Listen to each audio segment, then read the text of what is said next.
वक्त का किस्सा है। एक गांव में दो दोस्त रहते थे। एक का नाम बिट्टू और दूसरे का नाम मीठा था। उन दोनों ने मिलकर अचार का कारोबार शुरू किया और मीठे की बीवी अचार तैयार करती थी और वो दोनों बाजार में बेचा करते थे। उन दोनों का कारोबार बहुत अच्छा चल रहा था। दूर दराज से लोग उनसे अचार की बोतलें खरीदने आते थे। आज भी वो दोनों आपस में मुनाफा बांट लेते हैं। फिर अगला दिन होता है, वो दोनों दुकान पर होते हैं तो दो ग्राहक आते हैं। बिट्टू जरा अपना स्पेशल वाला अचार तो देना, काफी दिनों से खत्म हो गया था। तो मेरी बेगम तो मुझे खाना भी नहीं दे रही थी, इसीलिए तो मैं अचार लेने आया हूँ ताकि मुझे खाना मिल सके। भाई साहब, आपको फिक्र करने की जरूरत नहीं है, आप घर बैठकर ही ऑर्डर कर दिया करो। मीठे भाई हम डिलीवरी भी करते हैं। वाह बिट्टू, ये तो बहुत अच्छी बात है, तुमने तो मेरा काम आसान कर दिया। मैं अब जरूर मंगवाया करूँगा तुमसे ऑर्डर पर। फिर वो ग्राहक अचार की बोतल लेकर चला जाता है तो मीठा कहता है, और मोटे, तूने मुझे क्या नौकर समझा है? इतनी गर्मी में मुझसे दुकान पर बैठा नहीं जाता तो घर घर क्या खाक लेकर जाऊंगा। मीठे भाई, अगर हम कारोबार ठीक नहीं करेंगे तो कामयाब कैसे होंगे? आप दुकान पर कम आते हो और अगर मैं दुकान छोड़कर डिलीवरी पर जाऊंगा तो पीछे दुकान का क्या होगा? अच्छा, बस ठीक है, ज्यादा कारोबार मुझे मत सिखा। मीठे भाई, गुस्सा न करो और आज ये पार्सल पहुंचा दो। मैंने इस पर मुकम्मल पता लिख दिया है। मीठे को काफी नींद आ रही होती है तो वो दिल ही दिल में सोचता है, सारा दिन यहाँ बैठने से अच्छा है मैं ये पार्सल पहुँचाऊँ और घर जाकर आराम करूँ। आज गर्मी वैसे भी बहुत ज्यादा है। क्या सोच रहे हो मीठे भाई? कुछ नहीं, बस यही सोच रहा हूँ, जाना तो पड़ेगा, आखिर कारोबार को कामयाब जो करना है। फिर मीठा अचार लेकर निकलता है और कुछ ही देर में एक घर के पास आता है और घर का दरवाजा बजाता है तो दरवाजा खुल जाता है तो मीठा घर के अंदर घुस जाता है। वाह वाह, आज तो मेरे मजे हो गए। घर तो काफी शानदार लग रहा है, यानी इधर काफी माल होगा।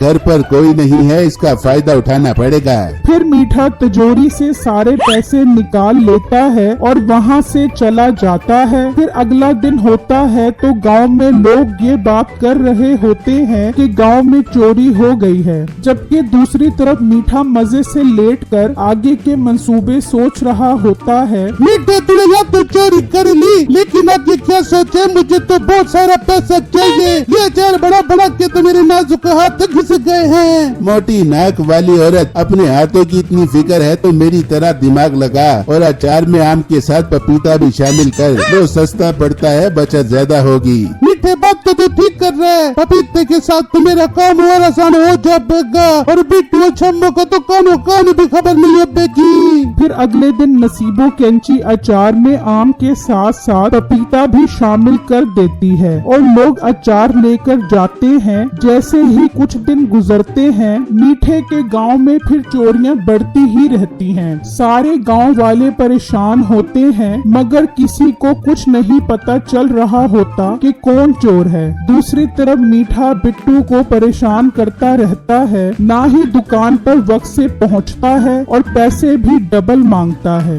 बिट्टू उससे बहुत परेशान होता है और घर जाकर अपनी बीवी और माँ को सारी बातें बताता है। बिट्टू, अब परेशान न हो, अल्लाह ने चाहा तो सब ठीक हो जाएगा। बस अब अपने हिस्से की मेहनत जारी रखे, बाकी सब अल्लाह पर छोड़ दे। हाँ बेटा, तेरी बीवी ठीक बोल रही है, तुझे अपनी मेहनत में कोई कमी नहीं रखनी चाहिए। बाकी रिस्क देने वाली तो अल्लाह की जात है। हाँ माँ जी, आप लोग ठीक बोल रहे हो। इस तरह कुछ अरसा गुजर जाता है और बिट्टू का कारोबार दिन ब दिन खराब होने लगता है। बिट्टू बहुत परेशान होता है कि उसके कारोबार को किसकी नजर लग गई। तब भी वहाँ एक ग्राहक गुस्से में आता है। बिट्टू भाई, ये तुमने अचार में कौन कौन सी चीजें मिला दी है? इसका बिल्कुल भी वो जायका नहीं रहा। इतनी सारी बोतलें लेकर गया था, अब लगता है सारी फेंकनी पड़ेंगी। भाई साहब, मुझे माफ कर दो, मुझे नहीं पता था। आइंदा आपको शिकायत का मौका नहीं मिलेगा।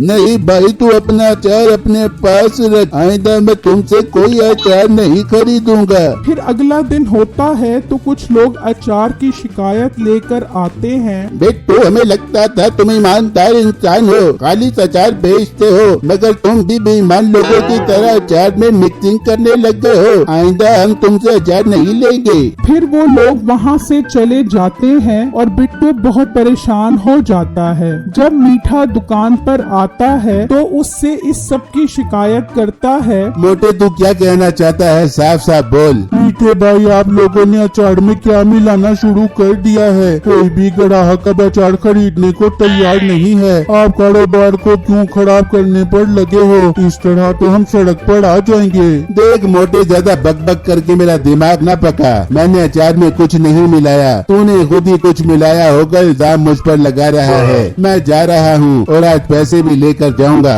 मीठे भाई, अचार बिका ही नहीं तो मैं पैसे कहाँ से दूं? वो मेरा मसला नहीं है। अगर कारोबार नहीं कर सकता तो छोड़ दे, मैं अकेला ही संभाल लूंगा। बिट्टू ये सुनकर बहुत उदास हो जाता है और दिल में सोचता है, इस दुकान को चलाने के लिए मैंने दिन रात मेहनत की है। अगर मीठे भाई आपकी यही मर्जी है तो ठीक है, मुझे भी आपकी कोई जरूरत नहीं। मोटे गेंडे की सोच में पड़ गया है। ठीक है मीठे भाई, मुझे भी आपके साथ काम नहीं करना। ये कहकर बिट्टू वहाँ से चला जाता है और घर आकर माँ और बीवी को सब बताता है। बेटा परेशान मत हो, हम खुद अपना अलग कारोबार शुरू करते हैं। बेटा मुझे तुझ पर फख्र है, तू ईमानदार और मेहनती है। देखना तेरा कारोबार दिन दोगुनी और रात चौगुनी तरक्की करेगा। बेटा मेरे पास कुछ पैसे पड़े हैं, उसमें काम बन जाएगा। ठीक है, मैं कल ही जाकर कुछ सामान लेकर आऊंगा, लेकिन हम बोतल कहाँ से लाएंगे अचार वाली? बिट्टू, मैं कल नसीबों के घर से अपनी सारी अचार की बोतलें लेकर आती हूँ, आप फिक्र मत करें। फिर अगले दिन जब छम्मो नसीबों के घर जाती है तो देखती है नसीबों अचार में आम की जगह भर भर कर पपीता मिला रही होती है। अच्छा, तो इसी वजह से हमारे अचार की दुकान ठप हो गई है, क्योंकि नसीबों अचार में मिलावट कर रही है। फिर छम्मो घर जाकर मेहनत से अचार बनाने लग जाती है और शाम तक सभी काम से फारिग हो जाती है। अगले दिन बिट्टू बाजार में अचार की रेडी लगा लेता है और जोर जोर से आवाजें लगाता है, आ जाओ, आके अचार ले जाओ। पहले अचार चखो, फिर उसके बाद उसे खरीदो। काफी देर कोशिश के बाद वहाँ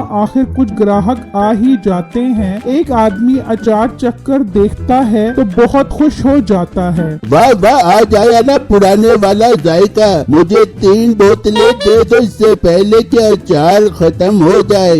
इस तरह बिट्टू की दुकान पर रश लग जाता है और शाम हो जाती है, जबकि मीठे की दुकान पर कोई नहीं जाता। मीठे को बहुत गुस्सा आता है। अचार तो बीता नहीं, आज फिर चोरी ही करनी पड़ेगी। फिर मीठा चोरी के इरादे से निकलता है और घर में घुसता है, जो बहुत खूबसूरत होता है। वो चोरी करने आगे बढ़ता है तो एक गिलास में शरबत नजर आता है। लगता है किसी ने इतने मजे का शरबत यूं ही जोड़ दिया है। मैं पी लेता हूँ, बहुत गर्मी है। मीठा वो शरबत पीने लग जाता है तो उसे नींद आने लग जाती है और वो वहीं सो जाता है। जब सुबह उसकी आंख खुलती है तो वो रस्सियों से बंधा होता है। सभी लोग उसके पास खड़े होते हैं और मकान का मालिक सबको बताता है, गांव वालों, मैंने बढ़ती हुई चोरी को देखकर शरबत में नींद की दवा मिला दी थी कि अगर चोर मेरे घर आया तो वो इसे पीकर बेहोश हो जाएगा, और आखिर मैं चोर को पकड़ने में कामयाब हो गया। सब घर वाले उसका शुक्रिया अदा करते हैं कि चोर पकड़ लिया। फिर वो मीठे को जेल में बंद करवा देते हैं। बुराई का अंजाम तो आखिर बुरा ही होता है, जबकि बिट्टू की ईमानदारी की वजह से उसका काम और अच्छा चलने लगता है।